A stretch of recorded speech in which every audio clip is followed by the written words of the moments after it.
bien que nous sommes diaspora. Les m'a voyé comme Haïti c'est dollar. Les m'a rentré en Haïti c'est porte là m'a descendre et c'est dollar m'ral boule. Des bagages jusqu'au en Haïti là c'est luxueux. Tant que l'eau, courant, l'hôpital, on pizza, yon pomme, yon hamburger ça c'est luxe Haïti. Et pour oser venir manquer m'dégâts pour rentrer dans diaspora, que là l'eau que nous sommes diaspora. Pour le supuesto. Qu'entendez-vous par diaspora? Ou encore, qui sont ceux dont vous appelez diaspora?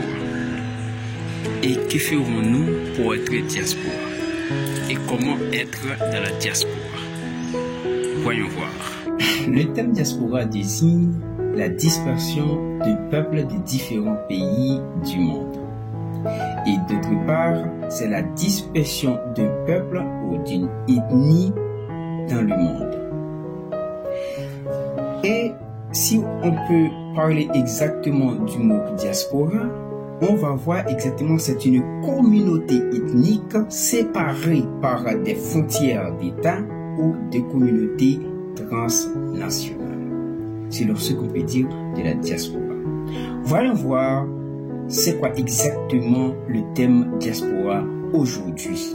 Aujourd'hui, par extension, diaspora désigne non seulement le résultat de la dispersion, c'est-à-dire l'ensemble des membres d'une communauté dispersée dans plusieurs pays, mais la diaspora joue un grand rôle dans notre communauté. Non seulement dans notre communauté, on va voir exactement le rôle de la diaspora.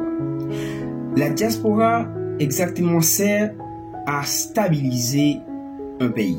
Alors c'est le rôle de la diaspora, c'est pour stabiliser son pays.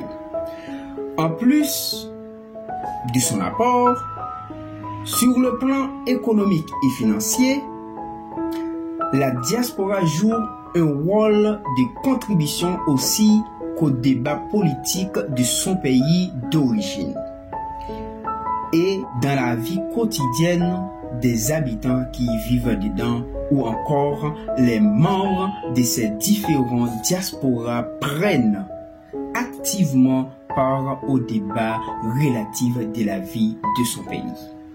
Voilà ce qui est exactement la diaspora de ce qu'on parle aujourd'hui. Vous qui peut-être êtes en Haïti, vous pensez tellement à minimiser les autres qui sont à l'extérieur parce qu'ils ne sont pas soit au Canada ou aux États-Unis ou en France, vous pensez qu'ils ne sont pas du tout dans la diaspora ou ils ne font pas du tout partie de la diaspora. Laissez-moi vous dire quelque chose. Ce que je vais dire maintenant, c'est quelque chose que je constate il y a longtemps, surtout dans les médias haïtiens. On juge tellement le monde, on juge tellement les gens qui vivent soit au Brésil, au Chili, en Équateur, au Mexique, tout ça. On juge tellement ces Haïtiens, parfois on dit même qu'ils ne sont pas diaspora, ou du moins qu'ils ne vivent pas dans la diaspora. Mais comme je viens de définir le thème diaspora, donc avant tout c'était le cas de la République dominicaine, des Haïtiens vivant en République dominicaine. On les traite de tout le nom, on dit que voilà, ce sont des migrants, ce sont des immigrants, ce sont des réfugiés. On les traite de tout le nom selon ce qu'on vient d'expliquer ici. Ils sont tous de la diaspora. Donc, lorsque vous avez laissé votre pays séparé de votre pays à un autre, déjà, vous êtes dans la diaspora. Mais il y a ce qu'on appelle diaspora locale et diaspora internationale, comme on dit tourisme local et tourisme international. Vous aussi qui êtes à Port-au-Prince, vous êtes aussi diaspora. Parce que vous n'êtes pas du tout de Port-au-Prince. Vous résidez à Port-au-Prince, mais vous n'êtes pas du tout de Port-au-Prince. C'est quelque chose que j'ai entendu beaucoup dans les médias. Vous êtes de Port-au-Prince, mais vous n'êtes pas. Vous êtes à Port-au-Prince, pardon, mais vous n'êtes pas de Port-au-Prince. Vous êtes en quelque sorte diaspora locale. Parce que si vous voulez aller voir votre famille en dehors de Port-au-Prince, dans une province quelconque, donc vous n'allez pas rester là-bas. Vous allez quand même leur rendre visite. Parfois, on vous appelle capitaliste. Mais vous n'êtes pas du tout de capitaliste. Parce que vous n'êtes pas citadine, c'est vrai que peut-être que vous êtes né à Port-au-Prince, mais vos parents, ils sont tous d'une province quelconque. Donc, vous êtes en quelque sorte diaspora. C'est pareil lorsque vous allez visiter quelques lieux d'un endroit à un autre dans le pays. Donc, vous faites que le tourisme local. Mais lorsque vous venez d'un autre pays pour visiter un autre pays ou un endroit dans un autre pays, là, c'est le tourisme international. Donc, nous sommes tous des diasporas. Ça peut arriver qu'on ait diaspora internationale et diaspora locale. Touriste international et touriste local. Cessez de dire que les gens qui vivent au Chili, qui vivent au Brésil, ne sont pas dans la diaspora. Ils sont tous diaspora. Parce que déjà, ils ne sont pas dans leur pays, dans leur propre pays, dans leur pays d'origine, ils ne sont pas dedans. Donc, ils sont tous à l'étranger. Donc, cessez de dire que les gens, ils ne sont pas dans la diaspora. Ce que vous pensez à dire, ce n'est pas du tout ce qu'elle est. C'est pas du tout ce qu'elle est. Donc, être diaspora ne veut pas dire qu'il faut être aux États-Unis, il faut être en France, il faut être au Canada. C'est pas ça être de la diaspora. Ou encore, être à la diaspora ne veut pas dire qu'il faut envoyer des dollars. C'est le nombre d'argent que vous envoyez. Soit vous envoyez des pesos, de reals, de dollars, de sol, de quoi que ce soit. C'est pas ça qui définit la diaspora. Et c'est pas le nombre d'argent envoyé qui définit que vous êtes diaspora. Mais vous êtes diaspora parce que vous n'êtes pas dans votre pays d'origine, vous n'êtes pas chez vous, vous êtes à l'étranger, vous êtes séparés entre deux frontières. Voilà ce qui définit que vous êtes diaspora. Vous n'êtes pas dans votre pays. Vous êtes résidé dans un autre pays, donc vous laissez votre pays pour aller dans un autre pays, donc vous êtes diaspora.